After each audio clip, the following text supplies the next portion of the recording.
County, I'm dealing with 60 different judges. In Ramsey County, there's 24 judges. So there is a difficulty in getting to know all the judges as well as perhaps you do. Yeah, with Rochester and even out throughout the 3rd Judicial District, I mean, in Rochester we have 7 judges. In the 3rd Judicial District we probably have a total of maybe 20. So getting to know those judges and getting to know the types of cases that you look at and you say, this judge would be a good fit for this case. Not just based upon the facts, but knowing that even if the facts don't turn out your way, talking about disposition, what's going to happen in the sentencing, how they're going to treat our client.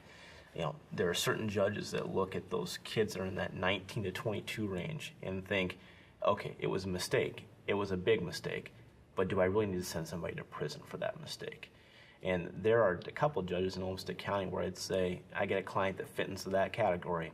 Absolutely. That's the type of judge I want. Now, it can't, in Olmsted County, we don't have too many judges that assign themselves to cases, but you can keep kind of your eye out for those calendars that will open up to see where you may end up with that judge. And of course, once they take the plea, you have the right to keep them on the case at sentencing. Absolutely, yeah.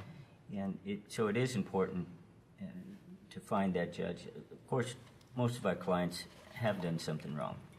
And so, and so a lot of times it's about mitigating the circumstances that they find themselves in.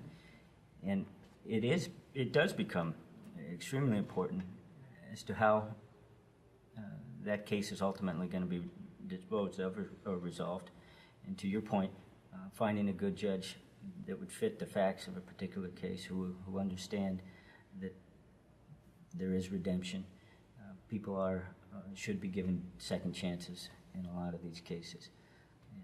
And I think it's important as a criminal defense attorney to know who those judges are. And likewise, also understand that there's some cases where the facts are going to be bad.